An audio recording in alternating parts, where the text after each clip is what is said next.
Hello, this is John Hartson. Welcome to Clarendon Blue Army TV. Welcome to Clarendon Blue Army TV with me, your host, Baz Cox. Tonight, I'm delighted to be joined by the West Ham Way's very own Dave Walker and serial ITK insider, the ex-employee. How are you, chaps? Yeah, all good, mate. Thank you. All good. Very good, mate. Very Dave, good. well? Yeah, I'm very good, mate. And it's good to speak to you again, Baz. We haven't had too many conversations since Vegas, and obviously it's nice to meet Frankie for the first time as well. So good to see you looking well, chaps.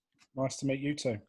He's such a charmer, isn't he? He always says the best lines. I just say, yeah, I'm all right. And then he goes, just like that. Well, you've rubbed off on me, mate, after all these years. Oh, this is why you're the host and I'm just the guy that answers the questions. To be fair, though, mate, when we was in Vegas, it wasn't me and you talking, and it was just Dave drinking and betting on that silly horse thing. Yeah, exactly. So he's got to make up for it now, isn't he? To be fair. He knows us some conversation now. Well, do you know what, though? We owe him some money, though. He was a bloody genius at that game. Like, I came out almost a grand up, I think. And God knows what Dave came out as. He must have been Speak for yourself, mate. I think I've done all right until I started back in number 6, didn't I, Dave? Yeah. Well, we was up, Baz. There was that one night. Me and you must have been up till about 4, I think, or it might have been later than that. I don't know. That was the day before we had to do the event when you woke me up. Yeah, I remember it. Yeah, I think it was. And yeah, I seem to remember you having regular bets on 6 and 16, Baz, unless I've imagined that. No, you're right. I've done it the whole weekend. Yeah, and this is the truth. The night you're on about was my last night in Vegas. We left, if you remember, the Mandalay Bay playing that horse game to go back to your hotel. You went to bed, X. You fannied out on us. Yeah, I know. I always do. Roulette. And I backed 6 the whole night. And I remember, Dave, in the cab on the way to the hotel, a big light-up screen with number 6 on it. And I went, it's happening. I backed it all night. I ran out of money on me. I said to you, Dave, you've got $100 on you can lend me, which you did. I was having $25 on number 6. 4 spins, all lost. You went to me, oh, mate, you out? I said, yeah. You went, I'll just get rid of these loose chips. You put it on black, and what was the number that come in that next spin? Black 6. Do you know what, though? That wasn't his only lucky thing. We were on the roulette wheel, and I think it was one of those electronic ones, and I was talking to him and putting him off and stuff, and he accidentally pressed the wrong button, didn't you? And then he was like, oh, fucking hell, I pressed the wrong one, X. That's your fault. That's your fucking fault. Getting really angry. And then, as to be predicted, that bloody number came in, didn't it? And he won like $400 or something. Yeah, no, it was. That was true. I think it might have been the electronic one, actually. You're right. Yeah. And I think from memory, because that's why it stuck in my mind, I think it was Red 30, because that just stuck with me ever since. But what it was, I was putting down £1 chips and all different numbers, just scattergunning them. But then because I had him in my fucking ear, I accidentally put $10 on Red 30, and he started laughing, and I had the ump about it, and then it came in. It was incredible. Honestly, I think I hit a bit of a winning streak in Vegas. I fucking loved it. Well, and you were so confident with your winnings, you started buying rap albums on the street for $20 as well. Well, that is the thing. I've got to say this, Baz, quickly. I think you might know the story, but just in case the listeners are wondering what he means there, is I cashed in after that, and I've come out and I'm laughing and I'm buzzing. And we've come out onto the strip, and there's like this poor man's 50 Cent standing there with like a handful of CDs. And he stopped me, and I'm fucking giving it the big, and then I like Floyd Mayweather with $300 in my fucking pocket. And I've stopped and spoken to him, and X is next to me, and he's saying to me, yeah, you know, I'm just an up and coming rapper. I'm just out here on a hustle. If you can just spare me any donation, it don't matter what it is. I said, yeah, it's not a problem, mate. And I gave him $10, and he took this $10, and he looked at me and he went, oh my God, you are the man. God bless you. He said, you are something else. I wish I could meet more people like you. I said, it's all right, mate. Don't worry about it. It's no big deal. Anyway, he shook my hand, and I think he almost pulled me in for a cuddle at one point. And I've turned me back, and X has said to me, what the fuck are you doing? I said, what? He said, you've just given him $100 for that CD. I said, fuck off. I said, fuck off. He said, no, you have. And all of a sudden, all of his mates have crowded around him, and they're probably planning the rest of the afternoon in the strip club with it. But then I had the awkward thing of having to go back to him to get the $100 back. Did he give it back? And I did. Yeah. I went up to him. I said, listen, mate. I said, I've made a right fuck up here. I said, I meant to give you $10, and it was so awkward. And in the end, it was one of them where he went to give it to me, and I was holding on to it, and there was a bit of tug of war. And in the end, I got it, and then I just gave him $10, and I think he took his CD back. It was a signed CD to you. Yeah, and he took the signed CD back. I mean, how many Daves are going to be walking down the strip buying his CDs? But he was so determined to take it off you. Yeah, he was. But it was such a good weekend, that. Really was. Brilliant. Fantastic time. And obviously, it's a shame with what's happening that the LA event's going to obviously be. I presume it's been cancelled, is it?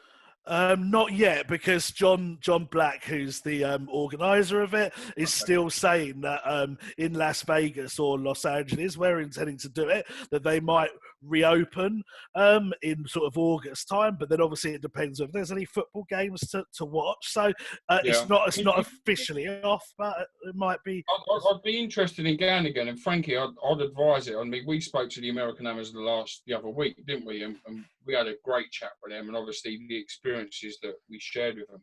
But Frankie, if it goes ahead, mate, you've got to come to this. It's such a great thing.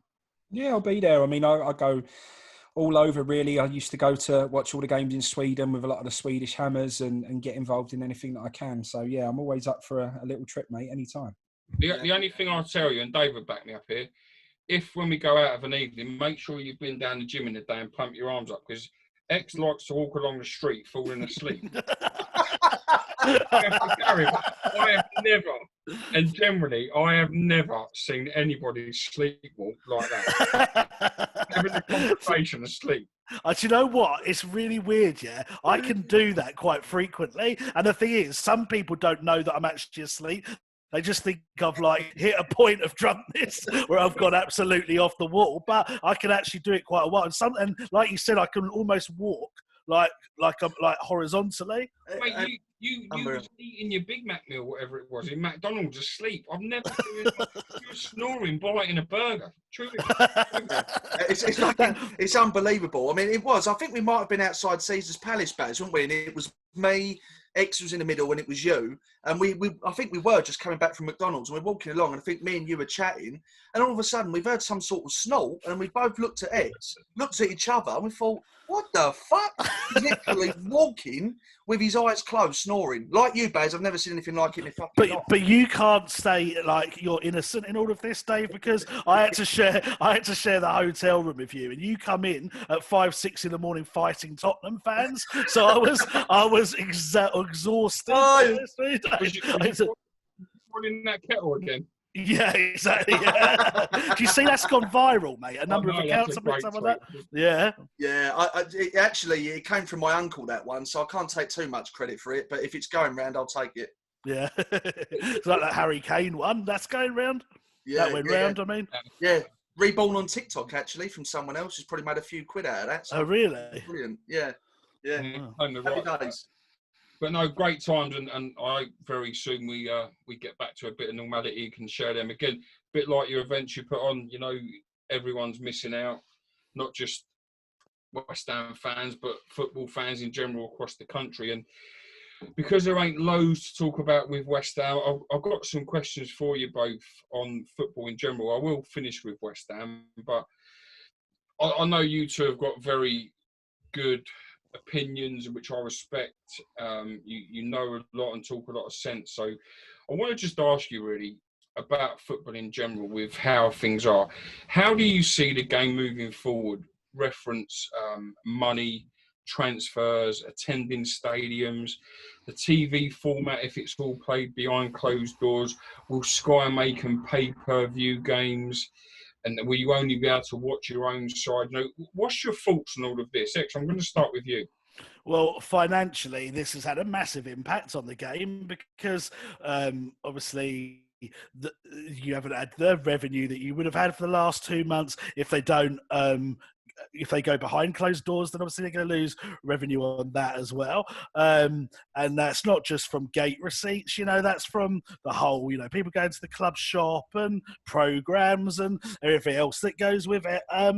So I think the knock-on effect is going to be that transfer fees are going to fall. I don't know if you saw Colchester United in the week, but they released 4 of their players, including Frank Nublet, you know, the forward we got on from Chelsea. They released him this week because they could no longer afford to pay the wages of the players. And I think it's going to affect a number of clubs massively financially.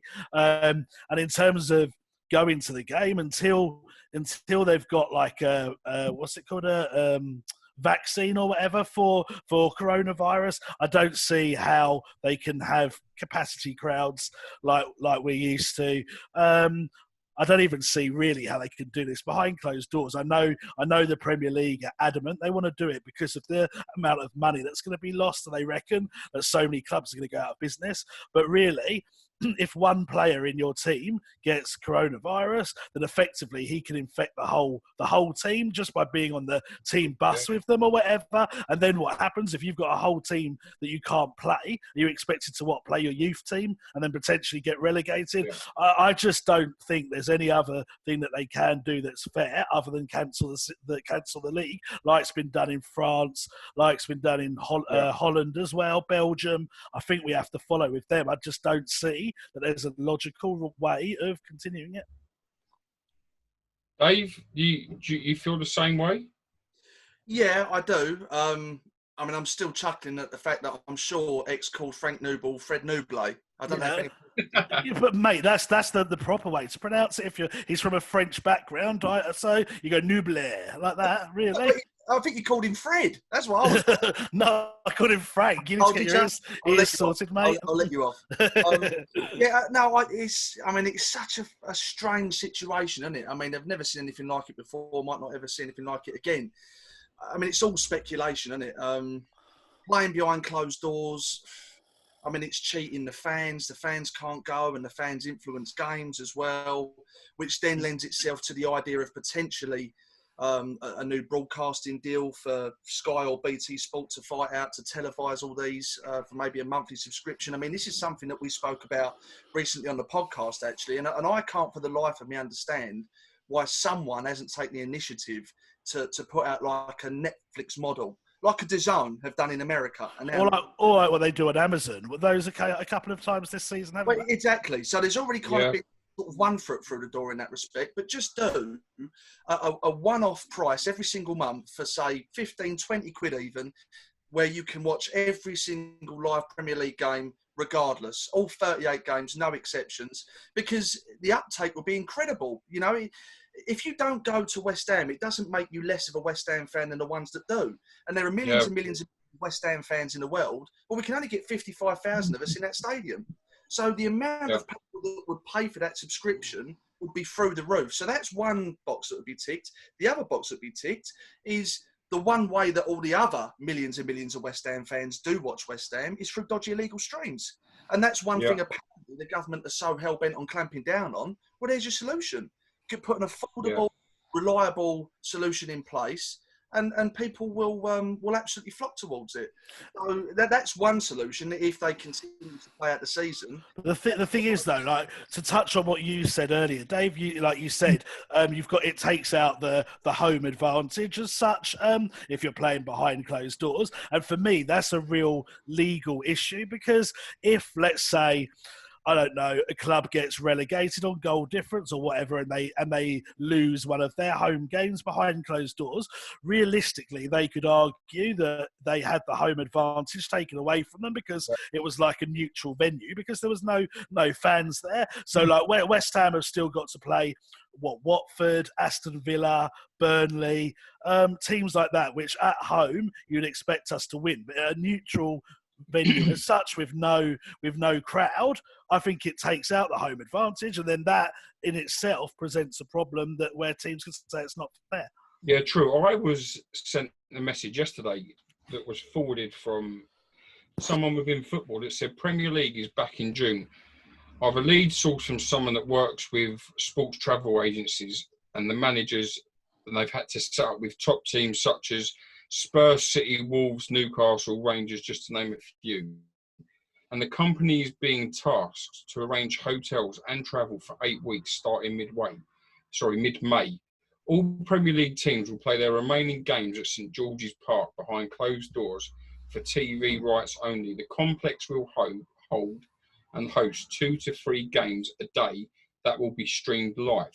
Now, as well, that message carried on. It said that the players will be all put into isolation in hotels. Now, with that in mind, I can't see any professional footballer who's got a family who's going to say, yeah, I'll go and stay away for 6 weeks in an hotel and not see none of you. Yeah, exactly. And I saw an article today. I was some chairman. I can't remember. I think it might have been a championship chairman. They were saying that it's up to the players whether they want to play for it. So, you know, if you've got a foreign mercenary that doesn't really care about the club, he's just going to turn around and say, "Oh, I'm not playing then." So it ends up being like it could be that the top teams then become useless because a lot of their star players don't want to play. So for us, we've played both Liverpool and Man City home and away, haven't we? So we don't have to play them again. Whereas some of those teams that are in the relegation battle may have to play them. But if Liverpool, you know, if Salah and Mane and Van Dijk or whoever decide that they don't want to play because of coronavirus and Liverpool are much weaker, again, that's not fair on us. And Liverpool, really, they only need to win 1 game, 2 games to win the league. Yeah. So once they've done that, they could play all their kids if they wanted to. And then whoever's got to play them left, you know, again, has got an advantage over those that played them earlier in the season. Yeah, I don't see a way out of this except for it being scrapped, if I'm honest. I just can't find a fair way. Unless the Euros are scrapped next year and everything's delayed. If they scrap the whole of the Euros, which has already been pushed back, then there's a chance to finish it. But, you know, we still haven't got a date as of when we could do it. No. I mean, I personally think, yeah, you've got the option of just scrapping it and doing what a couple of other countries have already done. But I think the fairest way, and I'm not saying that it's my ideal, but the fairest way to the likes of Liverpool, Leeds, West Brom and alike is to scrap it and then start next season on the same points that we left it at this season. Yeah, that's what I agree with. Yeah, I said that on the podcast as well, that I think that's the only thing that's fair. So Liverpool, you'd still have the remaining 8 games or whatever it is, which you'd have to fit in next season, and Liverpool would start the season with plus 23 points or whatever they've got from Man City. And I agree. I think that's the only other logical way you can do it. The only thing we disagree on there, X, is I don't think the rest of the games of this season should be played. I think it should just be cancelled and then we just start afresh. And then first game at kickoff, Liverpool are 20 points clear of everyone else. But then you've got the problem of saying, well, some teams didn't play Liverpool. They only played Liverpool 3 times in that total. Hold on, how many? No, you've been played once. Yeah, so you only played them 3 times in that 2 seasons, where some would have played Liverpool 4 times. And if you're playing, and Liverpool were the best team, so you're at a disadvantage if you haven't played them the same amount of times. Unless you've done something clever with the fixtures and made it so that the teams that have played 3 times play an extra game with them, whilst the other team don't. You might as well just go with the fixtures that are left, I would say, if you're going to do that. Yeah. So I think what we're going through here is a perfect example of why the only option is just to scrap what's happened so far. Yeah. And there's too many questions. There's going to be too many differences of opinions. You've got people in different situations, different scenarios. Everyone's always going to want it to benefit their own club, which is, you know, totally understandable. And I just think the only way to move forward is to make it null and void.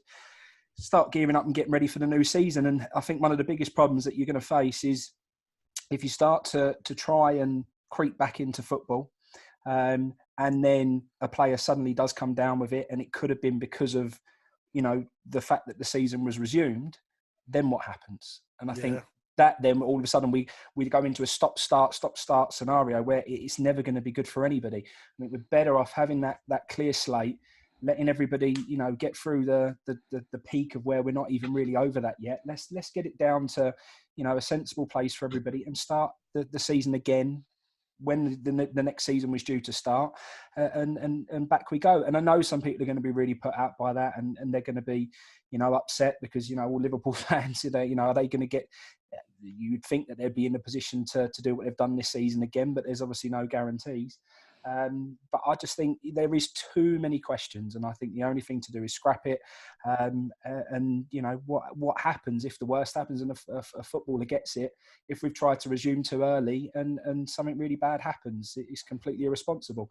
I don't think this is bigger than football. I don't think football's bigger than the situation that's going on. Yeah, I agree totally. With that in mind, and we say about clubs like Liverpool, we feel sorry for. I do, but you know, I didn't say I felt sorry for him, mate. I definitely me neither. sorry for him. I look at clubs like Brentford, you know, and my heart bleeds for them because unless there's something done with the transfer policy, you know, you look at the three they've got up front that have been scoring all year for them and got them to the position they are. This year, they was potentially or could have potentially have come into the Premier League with their new ground via the playoffs. You know, if the transfer window opens, the likelihoods is them three players ain't going to be there next year, which could affect that club massively. So with like just that in mind, and with Liverpool, like you said, should dominate again next year. But if in the summer Real Madrid went, right, we want to buy Mane, Salah, whoever, blah, blah, blah, there's 300 million quid, it all changes. So if it gets scrapped, do you think the transfer window this year should also be null and void and not allowed? Yes. You do? Yeah, simple as that. Yeah. I just think it's all or nothing. I think you create too many grey areas and too many crosswires if you're saying, right, let's scrap this but keep this and change that. Let's just throw all the chips in either way. That's what I think. Yeah, X, how about you? I'm not really sure how you could do that personally, because there'll be players like, you know, if you take Zabaleta, for example, he's retiring at the end of this season. And so effectively West Ham will only have, well, we've got a few right backs now, but technically, let's just say Ngakia and Johnson hadn't broke through. So we've only got Fredericks. Does that mean that we can't replace Zabaleta in the summer, even though he wants to retire? You know, I don't know how you can manage it. I think you just have to scrap the season and just almost pretend this season didn't happen, but let transfers carry on as normal, because otherwise there's just too many grey areas again. And, you know, if you've got say a goalkeeper and you know your star goalkeeper has broke his leg in training over the summer, but then you can't buy a replacement for him, you're at a weaker position at that point than you would have been at the start of the previous season. So I think you have to allow transfers to continue as they would do. All you do is you just literally say, right, the season 2019, 2020 didn't happen in terms of matches and results, but everything else we're starting from this point now. No, I think that makes total sense. But at the same time, if you start looking at some of the intricacies behind that, let's say the coronavirus is still here in the summer. How are players going to do their medicals? Yeah. Well, hopefully by the summer, the testing will be able to determine whether they've got coronavirus or not. And then don't worry about the players having medicals. Hopefully by the summer, especially August the 22nd, we're back open. It's my 40th. I've got a party to have. That's it. It's my 40th this year. Without meaning to be sounding selfish, we potentially were meant to be going to Brisbane, LA, and maybe Ibiza thrown in, and now I'm going to be bloody going to Braintree, I think, or Chelmsford or wherever. You weren't excited about coming to Bournemouth to celebrate with me then, no? No, well, that as well. Bournemouth as well. Let's go for the Bees. Brighton. Yeah, I know. Actually, that is fair. Bournemouth is a lovely place, and with you there, mate, it's even more lovely. So, yeah, I would have definitely been there. But yeah, I guess the main thing is we've all got our health, so that's the thing we should be grateful for. And also, you know, let's say we scrap the season now. I mean, I'm assuming, obviously, we'd come to a decision before that, maybe. But, you know, you're going to have teams that are potentially relegated or teams that have been told they're going to be relegated. You know, how are they going to act in the transfer market? You know, is that going to be too early for their players to decide what they want to do, or what clubs are going to be exploiting them and cherry-picking them? Are we even going to know if they've definitively been relegated, or is it still going to be up in the air for another? Well, this is why they've got to make the decision in the next few weeks. They need to. I think they might even have a meeting tomorrow, possibly. But what they've got to do is they've got to say, right, the season is officially scrapped as of now. The transfer window opens on June the 1st or whatever, and you are buying for the league that you're in now. So, for example, Norwich will be a Premier League team and West Brom will be a Championship team, and they know that from the 1st of June going forward. Mm-hmm. Yeah, I think there could be a way to, the teams that are in the promotional spots, if we have a slightly bigger Premier League than the Premier League that we have now with some additional teams in there, I think the playoffs, it's unfortunate. If you're in a playoff place, unfortunately, that didn't guarantee that you was going to go up. So it would only be the people in the automatic spots. But again, that throws out too many sort of questions for me. And I think it's more going back to the start. I think if you scrap the season, it's you replay the season. It's not that the season now is null and void and, people in certain positions go up, down, whatever. I think for me, it's a null and void scenario and it's you replay it when things can resume. I agree.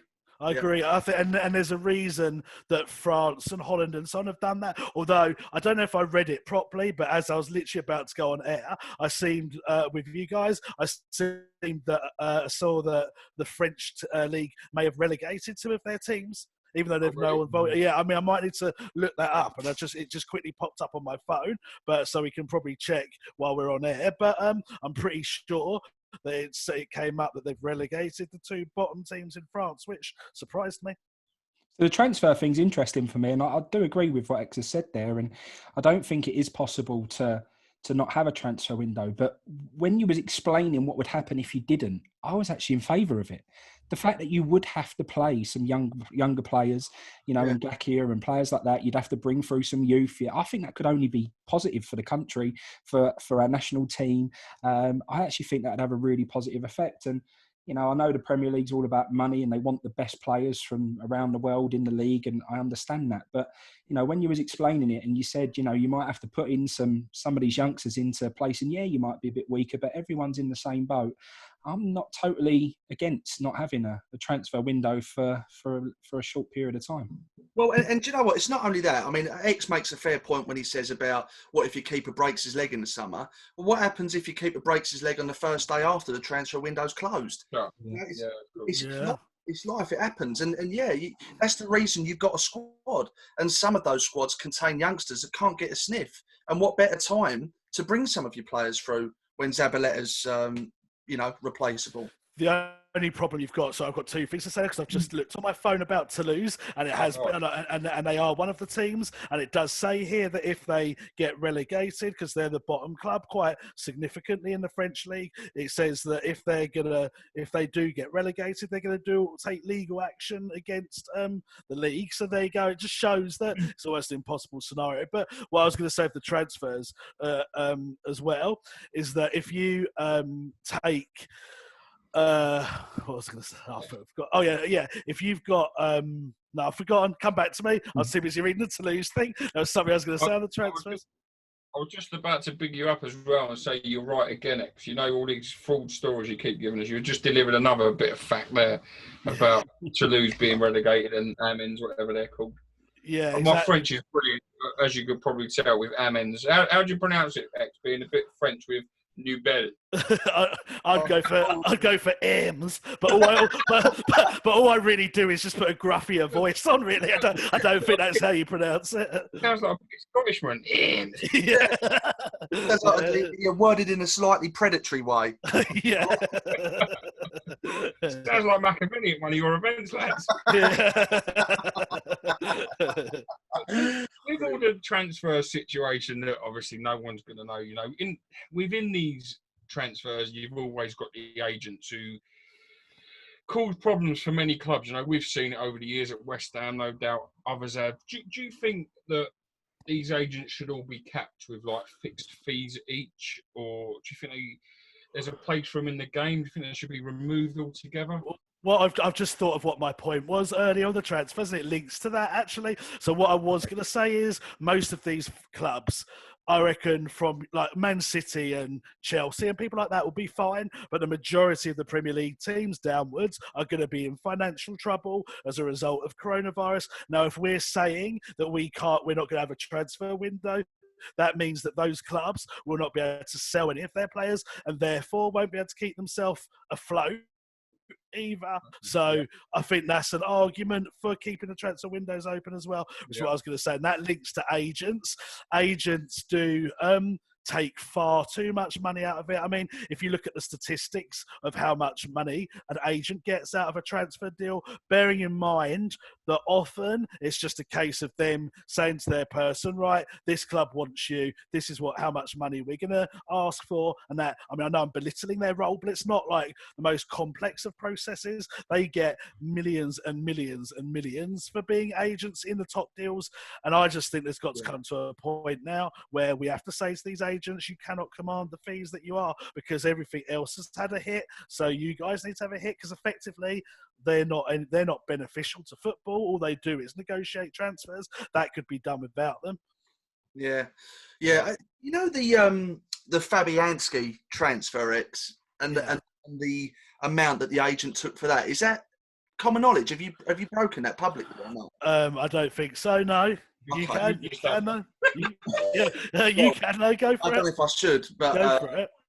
Well, I don't know if I'm going to get anyone in trouble here, but I heard it was in the region of £5 million. Is that right? Well, a lot of the agency, the thing with West Ham is that, as I've said before, many things, they have tried and trusted agents. I say trusted and tried. They often get us dodgy deals, but it is in the fact that the players aren't very good. But that we have these agents that we always use. Now, some agents will. Sorry, just quickly. Yeah. Is that since this ownership, or has that been for a long time? Well, it's more so this ownership, but that's because football has changed more so that way anyway. If you think back to like the 90s, you had your Eddie Hall. Do you remember him with the big cigar? And he was like your one really famous agent. And there was like a few. There was another guy that was Sol Campbell's, Sky Andrews. So there was a few of them, but there wasn't not every player had an agent. And then as the time's gone on, there's been more. But I think West Ham rely on agents probably more so than most clubs, I would say. Okay. Which is why we don't have the scouting network of other clubs. I mean, my thoughts on agents is, they're a necessary evil in today's game. I mean, the game lasted years and years and years without them. You speak to likes of Mark Ward, he used to negotiate his own deals, and believe me, I reckon you'd have a harder time to negotiating with fucking Waldy than you would with any of his agents. As X will tell you. Oh God, yeah. But yeah, they are seen as a necessary evil these days. But how it isn't regulated and capped just blows my mind. Because, and I'll give you a couple of examples as well. And I can't, and X knows this story as well, but I can't name them. But, I find agents, generally speaking, with the exception of one or two, just selfish, greedy and manipulative, because there's so many examples, but just giving you a couple, with African footballers, for example. There was one player in particular who was quite happy, quite content at the football club that he was at. And his agent basically said to him, look, I've got you this move. And the player was like, well, what move? I didn't know I was moving. I'm happy where I am. And he said, listen to me, if you don't take this move, I'm going to arrange for you to have your legs broken. So what do you want to do? So there is an underworld to some agent work out there without a shadow of a doubt. And that came from an incredible source. You can also argue at a much lower level, Reece Oxford. Look at how he absolutely played. Yeah, or Arnautovic as well. The list is endless, and I just find them so poisonous. But it's like anything in life, anything in society, anything in the world. Most evils are fueled by money, and it's no different with football agents. One of the reasons they're so desperate to proactively find a lot of their players new clubs when they don't even want new clubs is because the percentage they're taking for some of these deals is through the fucking roof. Yeah, definitely. And the manipulative the manipulative aspect of it is if you've got a young kid that you've had on your book since he was 14 and the family, the family trusts you, the kid trusts you. Yeah. If you suddenly go to him and say, right, Reece, I know what's best for you. I've got a club here. I really think you should look at that. Even if you didn't believe it yourself, Reece is probably going to Yeah. say, "Trust my agent." And by the way, Reece, you remember I got you that shitload of money at West Ham when you probably shouldn't have had it. I can get you double that at this club. Let's get the deal done. Yeah. All right, go for it, Mr. Agent. Well, another negative as well of agents is that players. So I've said it on our podcast, so I'll say it here. When Arnautovic joined West Ham, right, he was. Haksabanovic joined West Ham at the same time. So there was an agent, and I'm not going to name the names, so I'll get myself in trouble here, but Haksabanovic, when we wanted to sign Arnautovic, the agent said, look, I can get you Arnautovic, but you need to also take Haksabanovic for me. That's the deal. So Bilic and Dix wanted Arnautovic, so they were like, so they told the chairman, yeah, we'll take Arnautovic, blah blah blah. I don't think they, and Julian said this on the podcast he did with Dave and I, he didn't know anything about Haksabanovic, and then they were in training, I think, and then all of a sudden Haksabanovic rocks up as part of the deal, and then had nothing to do with it. And in the end, I think Julian said on our podcast, I have to listen back, but I think he said they ended up liking Haksabanovic and thinking he was a decent fella, a decent player, but he was only at the club because the agent wanted that as part of the Arnautovic deal. That's absolutely madness. How can they have such authority to do things like that? And there's something massively wrong there. And Dave's absolutely right. Where there's money and no regulation, there's always going to be criminal activity because you're wide open for it. And, you know, it's so wrong. And we've seen it on the Sunderland Till I Die programme recently with Josh Madger. Sunderland would have got promoted, no problem. They would have been, you know, they would have got promotion. They were absolutely flying. He was burying goals left, right and centre. And all of a sudden January comes, you know, the agent goes in there, twists his arm, turns his ear and turns his head and goes, right, come on, let's go and have a big payday out in France. Just so wrong. I mean, what the effect that has on clubs, on football. And, you know, these young players, he's upped and gone to away from his family at such a young age.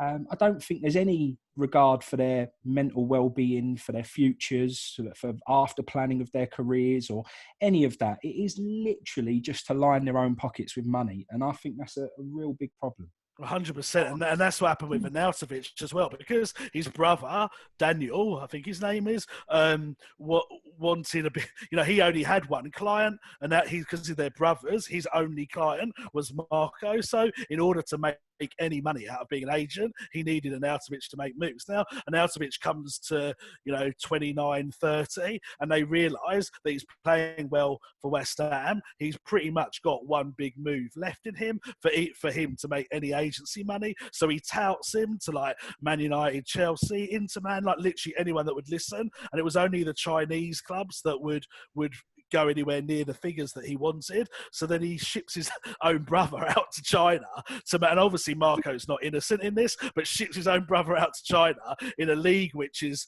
pretty dead. You know, no one really rates the Chinese league just because he wants to make himself one last payday. Just on that quickly, touching on the Arnie thing, there was obviously the stories that speculated the other week about after his comment on Masuaku's Instagram live. I took that more as an arrogant thing. Was there any truth in it? To me, it was more Marco and out of it saying, look, you still need me, blah, blah, blah. Was there any truth, though? No, it's exactly what you said, exactly that. He has this ongoing banter with West Ham players that even when he was a West Ham player, West Ham would go and win and he'd walk into the changing room and he'd be a bit like, thanks, guys. I know you appreciate what I did for you today. I'm the man, I'm the bollocks, I'm Mr. West Ham and all that. And he'd have that kind of banter with them. And then when he left the club, whenever West Ham lost, he would sort of say things like, "Oh, you still need me, you still need me," and it was just basically that. It was him saying to Masuaku that West Ham still need him for, I'm putting inverted commas, banter, but there was no real substance behind it. Yeah, disgusting. Just on the agent thing as well, I ain't speaking out of turn. As you know, I used to drive Jermaine Defoe, and obviously what he done at West Ham, we all know the story. And he openly said to me, and he said, Baz, I was a young lad. He said, West Ham have been relegated. He said, and the next thing my agent's ringing me, telling me, right, get a transfer request in. He said, you're on the verge of getting into England. You're getting attention 24/7. You're famous. You're becoming rich. It's all going to get bigger and better by moving on. And he said, at that time, I was so young and naive, I listened. He said, looking back, it's the biggest regret of my life and my career ever.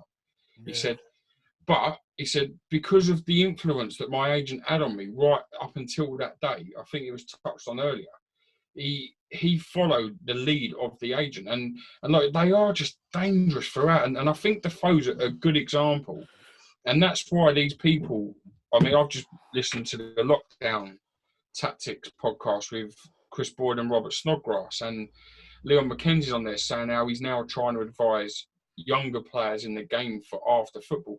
There is no care for that, for helping the kids now to, whilst they're developing, of a league they should take, except for these greedy agents. So does the cap make them not keep being able to get them moves, give them the bigger and better things? Or, back to that question I did ask earlier, should they just be removed from the game?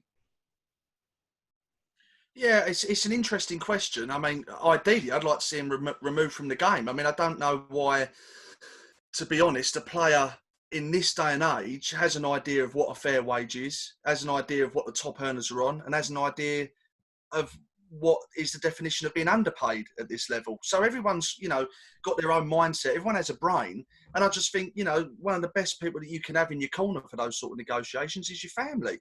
If you're a young kid, take your dad, take your uncle, take your brother, someone there to shed some common sense on it. And I just don't know, other than literally just making an introduction and typing that deal up in black and white in terms of a contract, I don't really know what the agents do.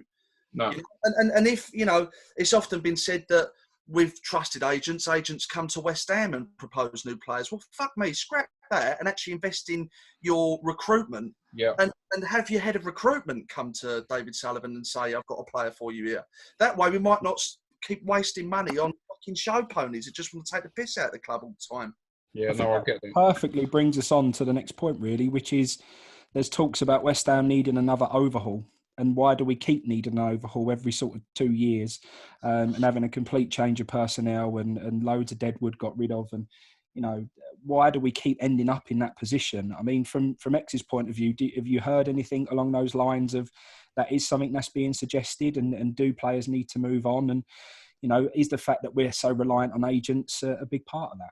Yeah, I think, well, because of the financial situation, most players, if not all players now, have a sellable amount that they would go for. As much as I hate to say that, because I don't want West Ham to be a selling club, I guess it's the same for most clubs, though. We would listen to all offers, but we obviously want them to be a certain amount for each player. West Ham are going to have an overhaul of players. They are going to start to look for players under the age of like 24, 23. They're looking at championship players. They're looking at players that they can develop because, as Dave said, we've wasted our money way too many times on players that weren't appropriate for West Ham. Speaking of agents, there is one agent, Connor Coventry's, who does have the players' interests in mind, and he's been on our podcast with Dave and me before, and he said that one of the key things when you recruit players, because he used to be recruitment at West Ham as well, is that you go for the mentality and players that want to prove their point and develop themselves. And I think eventually now the club has actually seen that that's the right thing to do, because if you take the success of Bowen, obviously he was an up-and-coming player. West Ham is by far the biggest club he's played for. He's already made a big impression. If you look throughout the England squad, most of those England internationals have came from the lower leagues and made their way up to the Premier League. And I think we've just tried so many times to get these bargains from abroad and not worked. We've finally put our hands up and said, look, we need a new strategy, and that is younger players and players that have got more to prove. And in my opinion, that's the best way to do it. How long has this overhaul been in plan for, though, X? Is this come since this shut down, or has this been a plan since David Moyes has come to the club? The strategy of buying younger championship players and younger players across Europe was more when Moyes came in, because obviously Pellegrini, being the big name Charlie that he was as well, liked the big expensive foreign players, whereas when Moyes came in, he was saying that his success at Everton, and I know people don't like to say the word success with Moyes, but he's transfer success with the likes of, John Stones, who he got from Barnsley, I think, and turned into a £50 million player. Tim Cahill from Millwall. He picked up Leighton Baines from Wigan. Seamus Coleman, I think, from some Irish team. So he picked up a load of bargains and turned them into quality Premier League players. So he believes that that's his success. And obviously, David Sullivan has said, right, yes, we haven't done well in previous strategies. We'll go with that. But in terms of the selling of players, that is a result of coronavirus. I mean, I've had a number of people in the club tell me that David Sullivan and Karen Brady have made it very clear to most employees, including the players, the coaches, and so on, that we are in a bad way financially. Now, I always feel, and I know you'll probably feel the same, Baz, I always feel that there's always an excuse with this. There was the financial fair play excuse before, and now we've got this excuse. But I think most clubs will be affected by this as well. I do. I'm going to come to you with this next point, Dave. But the thing that I can't get my head around with this, I keep seeing the speculation with Declan Rice being linked with all these clubs, which doesn't shock me in one bit. I think we would all agree, we've said for a long time he's going to go to the very top, and we've been told as West Ham fans he's overrated, but all these clubs with these interests and links now just goes to prove how right we were and all these other fans are wrong. But if we need to sell Declan Rice because of the current financial situation, that is going to grate me even more, because we lost everything to move to this so-called next level where we could start competing, and all we're going to be doing is selling everything that's got a value again, not protecting our own. I understand the world's in a bad position, but we're only giving out £2 million for that ground. Yeah. I'm going to be a bit controversial here, and I think everyone knows my opinions on the board and what's happened to the club from the previous videos that we've done. And there's probably going to be a lot of suggestions that the reason I'm saying what I am is because the people that are on this podcast.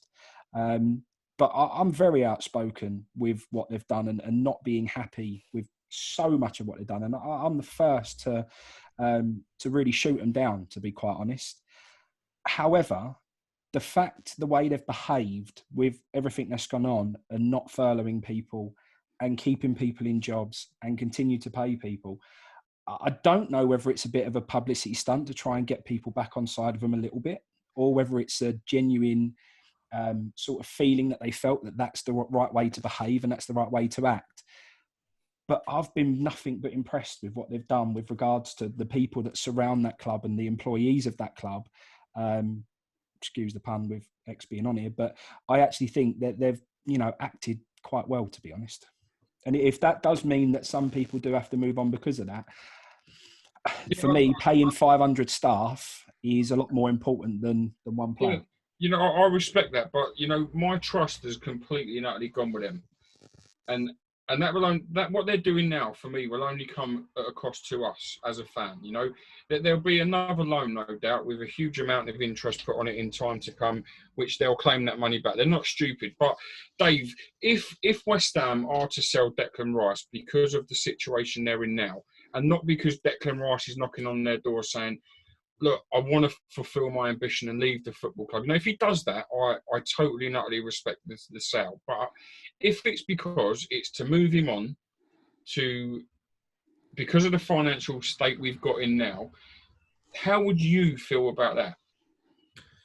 Well, I would be gutted, because I think the day would finally come that the inevitable's happening, because that's how I see it. The inevitable is Declan Rice leaving West Ham, because if you don't progress as a football club, your top players are going to leave if they've got ambition, which Declan has. That's just the brutal reality of it.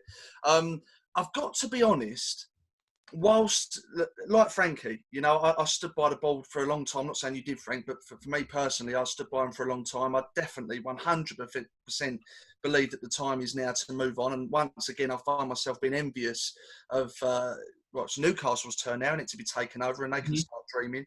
But without knowing the definitive black and whites of our financial situation, I find it difficult to be passionate about the subject. The other thing I will say is, if we just say for 1 second, if we just humour this idea for 1 second, that through no fault of our own, we are in trouble financially.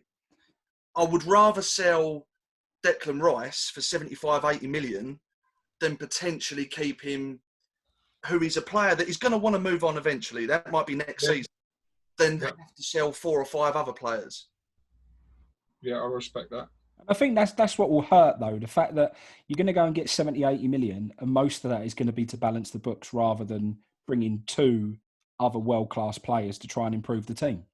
Yeah, but we don't know the books, though, Frank. That's the thing. I mean, let's say we're £30 million, in trouble.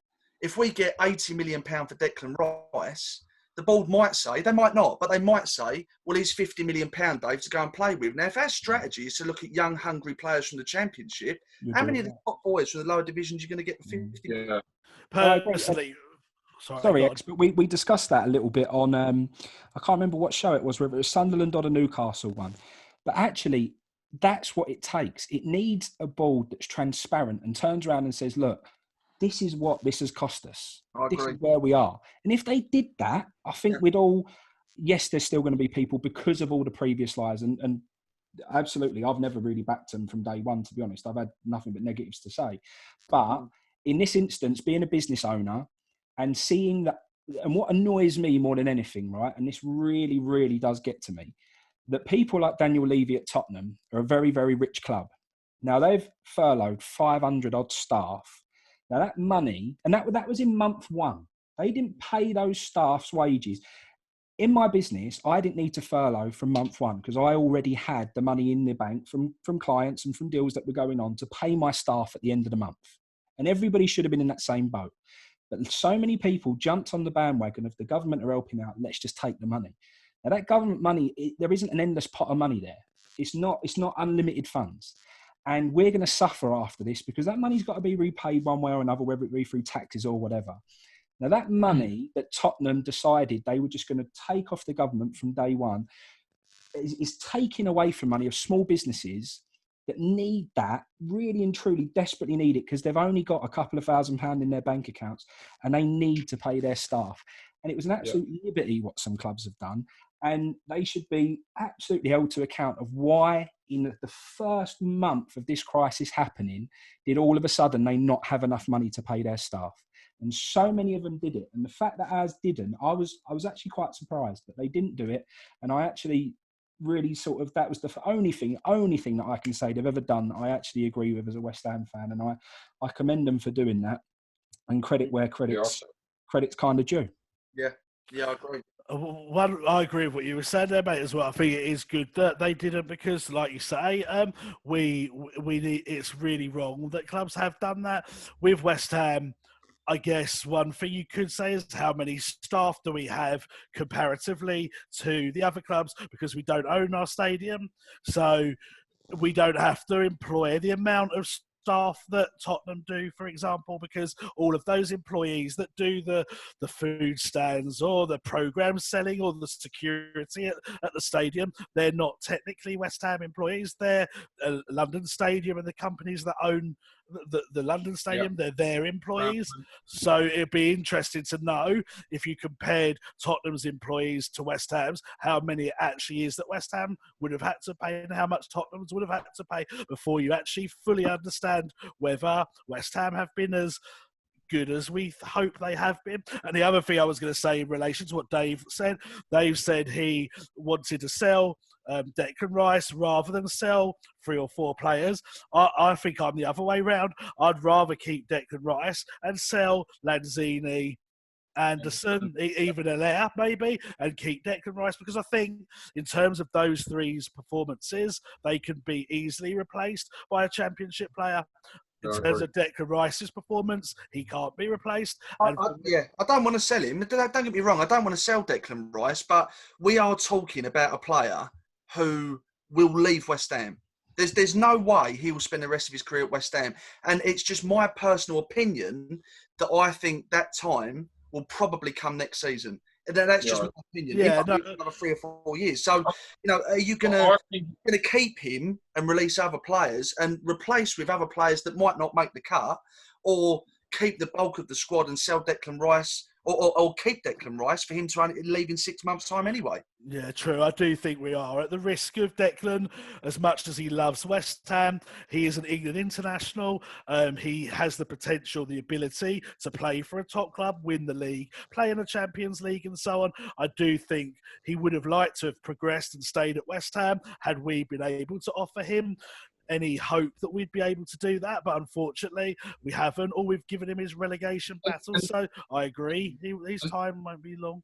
And that's why I say, if it's a case of Declan Rice knocking on the door and saying, look, I've come as far as I can here, we're not got the same ambition, like I want to leave, I'd get it. I just find this situation now, and this is why I think he'll go this summer, and probably why I sort of hope the transfer window gets scrapped, because this is giving them, in my opinion, because I have no trust in them, the prime time and excuse to be able to say it's because of our situation. Oh yeah, definitely. They'll use that excuse. My worry is, and as a fan, I think, fuck you. You took everything from us to tell us we can go on to become this, to try and do that, and all you've done, you've waited for this excuse, and now you've got rid of it. And this is my same thinking with David Moyes, with maybe the idea of the Championship players, the younger players. I'm not against it, but something in my head tells me they're within now the 2 years of where they can get rid of the club without giving away the big percentage that we all heard of. If they can survive 2 years with a cheap manager like David Moyes, sell the better assets and have cheaper players, and just see 2 years through, after that, everything for them is massive. And that thing sits in my head, because I've lost so much trust in them. That just sits in the back of my head, niggling away at me, thinking, this is for a reason. You know, there's a reason it's so cheap. And I don't know whether I'm well off lines, and it's just because, as I say, I've lost trust. But does no one think anything like that at all, with how much they've ruined us already? I do. I agree with you, mate. And don't for one second think I'm supporting him here, because I'm not. And, you know, I totally agree. I will say as well, I agree completely. The way they've handled this situation has been good, but I also take on board what X says about the amount of staff. That's a massive thing. No, I agree with that as well, and it is a really big point. And you know, they've definitely they had a lot of stick coming their way more than ever, and a lot of pressure before this whole situation happened. And I do think they've actually used it to their advantage, which is, you know, again, not a very nice way of behaving and everything else, but. You know, they'll definitely use it as an excuse. I've got no question about that. And it is the way that they can get a transfer like that excused. But like we said, you know, when you see things like what happened at Sunderland, and you saw that new chairman take over, Stuart Donald, how transparent he was with them fans, I think sometimes that's all it needs. And why has everything got to be hidden, a bit of skullduggery? Why is it? I mean, Karen Brady's the most vocal woman in the world. She loves getting in her column and having an opinion on things. So why can't we actually know, you know, at the end of this, where we stand, what we need to sort of balance everything up transparently, get our plan and let us know what the plan is and how we're going to act moving forward.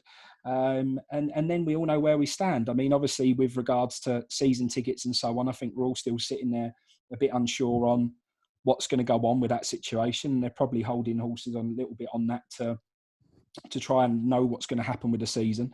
But, you know, while this has been going on, while there's some positives, you know, there's been a little bit of content dripping out there, but I don't think there's been anywhere enough. I don't think enough's been done to sort of keep us all engaged as fans, and while we're all sitting there with our money still being spent. I mean, is there been any news anyone's heard of as to what's going to happen with that scenario? I think that question would be to you. I think. No, I'm still here. No. I mean, the McDonald's. No, don't you worry. I'm here. I know what's going on. Sorry, what was the question?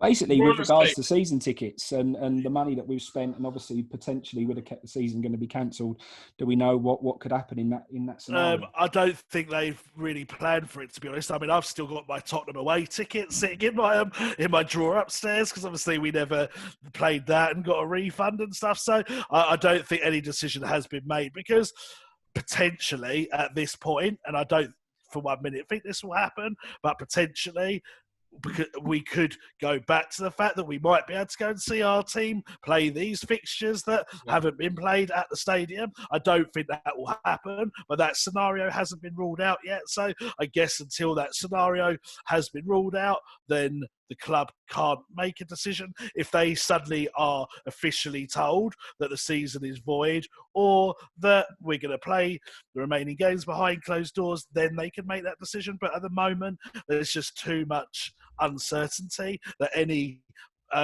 concrete decision cannot be made yet. Is there anything... Just quickly, just to go back on your previous point that you made, I mean, it's hard to argue that in terms of, are they potentially looking after their own interests? Are they just keeping a cheapo manager on, etc., etc.? That's a rod they've created for their own back. Your perception of them is all purely down to what they've created, and that they now have an irreparable relationship with the fans, which is the main reason, really, I think they should move on. That said, just to play devil's advocate for a second, when they got Pellegrini, they paid through the fucking roof for him. Yeah. Now, let's say, just playing devil's advocate for a second, let's say at the end of his contract, he'd successively got us a fifth place finish, and we were looking at knocking on the door of a Champions League. If we had got to a point where they were potentially going to sell and they were looking to strip costs, are they going to let the contract run out of a manager that wants to be at the club and is knocking on the door of a Champions League? I think they still would have kept him on the wage books, which was absolutely massive. You know, Carlos Sanchez, what a fucking load of bollocks that is, at 80 grand a week. Jack Wilshere, 100 grand a week. Javier Hernandez, 150 grand a week. Philippe Anderson, similar. Allaire, maybe. You know, I don't think their ambition and their genuine intent for the club has been pure evil from day one. I just think they've been incompetent, and their image and their constant car crash that is their PR has just failed the fans, and that's why I'm to move on. But I don't know, you know. I think you're right, Dave. And I feel like you said they've caused this picture that they've painted in people's heads themselves. Oh, 100%. And I do think they've had their fingers burnt, you know. And I think there's been times they've been unlucky with players that they've signed. You know, I said this when we signed Haller. He wasn't who I would have paid that amount of money for. There would have been a younger, hungrier striker who has known the league, who you could have got for less money, who I would have rather gone with. But I think they tried to impress by spending that money. Maybe it was the manager, and like you said earlier, he wanted these big signings, big money, you know, and maybe they're doing what they're doing now because they tried it and it failed, and they don't want to be burnt again, which, yeah, I would respect. But the worst thing at West Ham, and the biggest thing, and Frankie said it earlier, nothing has ever been the truth to us. If them two sat down, and to be honest, if they made an interview and sat down at them three with Karen Brady and said what the situation was, most people would probably watch it and go, that's bollocks, or ignore it. So they probably couldn't win, and that's why, like you're saying, it is time to go. But they've never even attempted that. All they've done is just fed more and more bollocks, and that's why we all have our thoughts about them. I think the majority is more out than in now. 100%. I'd say, if you were to do percentage-wise, I'd say that 3/4, if not more, fans want them gone now. Yeah, and you know, I don't wish them any harm. You know, I don't want to see West Ham fans round their house like Manchester United owners had. No, I don't want that. I don't want to hear David Gold or David Sullivan or Karen Brady have been beaten up by West Ham fans. You know, but I don't want to see them ruining and destroying any more of what they've done to the football club I've grown up supporting. There's actually something that could play right into their hands here and could play into our hands as well, when we could all get the wish that we're hoping for. And that's that the government are obviously really stretched at the moment, and they're going to get more and more stretched as time goes on. And as we know, that stadium really eats into taxpayers' money. And there's never been a better time to approach the stadium owners and turn around and say, we'll take that off your hands. Yeah. And if I was them, that's what I would be doing right now. And I would be, you know, if they had to strip some assets to go and get hold of that stadium and get that in their ownership, and Declan Rice was a part of that, I'm sorry, but if that means that they can get that stadium under our ownership, we can do what we need to do with it, and we can make it a bit better than what it is now, Also, the fact that they'll own that asset makes it the sort of value of the club so much greater. Yeah. And then somebody does come in and also all of a sudden see it as a worthwhile asset to purchase, and then they sell up and go. Happy days. So you never know. Hopefully, that's happening in the background somewhere. Well, that was always the plan. I think when they got the stadium, it always was the long-term plan that eventually it would be too expensive for the government to keep, and they would give us a cut price deal on it. And I think ever since West Ham moved to that stadium, that was the plan. So, like you say, this would be the time to do it. Yeah. Is there anything coming out of West Ham that we need to know? Is there any date of the players going back to training, or any test dates you know of that you can tell us? Well, players have been allowed to go back to training in isolation this week. So I think Ogbona's been there. I think Alaire's been there. I think a number of players have been back to the training ground, but they can't obviously train as a collective group. They can do it as individuals now. So I don't think they've been set a date yet, but it's getting close to making a decision now. And, you know, I think they're going to have to make this decision very soon, because we're like going to be in May, aren't we, tomorrow? You've got to get this done and concluded by June, July time, so you can get the next season up and running. So I'm hoping that some of this uncertainty will be gone within the next few days. What sort of timescale do you think, once let's say, just for argument's sake, the 1st of May, all the players are allowed to go back, train together to get ready? What would be the timescale they'd need before they're match fit, you think? They'd probably need at least 3 or 4 weeks, I'd say, of intensive training, because you think that how long has it been now since they've played the professional game? It was Arsenal, wasn't it? Arsenal away, and that was start of March, was it, off the top of my head? So it's roughly 2 months. So if you think if a player is out injured for 2 months, or when they have the summer off, the summer's roughly 2 months off from football, they need a good 6 weeks pre-season, don't they? So if you're going to speed it up, you're going to look in at a minimum, I would say, of 3 weeks or so. Yeah, perfect. Well, thank you for the insight, chaps. I think that's about all, really. I just want to thank you both, Dave and X, for... Want an exclusive, Baz? We want an exclusive. Oh, we got one. X, Dave, is there an exclusive to give? Well, we talked earlier, it's not so much about West Ham in terms of transfers and stuff, because as I keep saying to people on my Twitter and so on, there is no news. The only news that is coming out is because papers and websites need there to be news. So, like, there is literally nothing other than what you'd be able to read factually in terms of, like, Souček. You know, we're going to keep him. At the moment, we don't know what's happening with him, because his contract is based upon us staying up. He signs. If we go down, we don't have to keep him. So it's those sort of things. There's grey areas over. Yes, Chelsea and other clubs have shown interest in Declan Rice. Yes, we are in a bad way financially. But all this stuff, there's no real exclusives of such. But we were talking earlier that Dave and I might be plotting to do something new for us. I don't know if Dave wants to talk about that, perhaps. Well, it was your idea, so you might be better placed. But essentially, it's, you know, we've done this podcast, the West Ham podcast, for nearly 4 years now, I think. And obviously, it's purely West Ham based. But from time to time, there have been a lot of nostalgic conversations entwined with that. That's led to a lot of laughs, led to a lot of memories. And a lot of it seems to have been based around the 90s, because me and X are of a similar age, even though he looks 20 years older. And it kind of led us to think, well, do you know what? The 90s was a good time. And coming up on telly to help people with lockdown, as you probably know, they're showing the Euro 96 tournament again. And we're kind of thinking about putting together like a 90s podcast, just a brief series, maybe 4, 5, 6 episodes, where we talk around that tournament, talk about what was happening at the time, what we were up to, the computer games, the TV shows, songs that were at number 1 at the time, players that we know now that were being born at that time.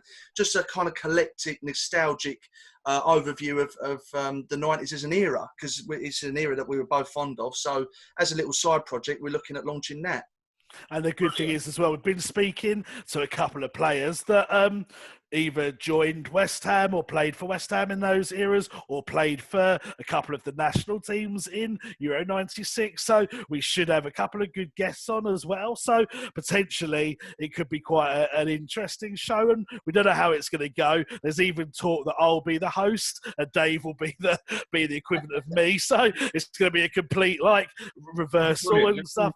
Yeah, so hopefully it'll be good, and hopefully the listeners will like it. Yeah, so just a bit of fun, really, and obviously the West Ham Way podcast will continue. And for those that don't listen, it gets recorded every Wednesday night. We continue to have players booked in. We don't want to give any names away at the moment in case something happens that happened last night and the player can't make it. But we've got more player interviews, some new contacts, some old ones, and then of course when the West Ham Way pre-match event comes around, which we're all missing terribly. We'll be all over that as well. So, yeah, you could say in many ways we've never been busier, but just missing the football and missing being with each other, really. Not just me and X, but obviously everyone to do with West Ham, you know? So, please clarify that. That's a bit heavy. Yeah, exactly. Our health and safety is the important thing here, and that's what we'll be back one day. And, again, I look forward to being at your events, and I look forward to listening to you. Yeah, well, Always a great show. Good luck to you and Frankie as well with the channel. I hope it goes well. It's much appreciated, and likewise. We thank you both for coming on tonight and giving us your insight of the questions we've asked. We hope the audience have enjoyed it. Make sure you hit that like, share, and subscribe button, and we'll be back with you soon from Claret and Blue Army TV.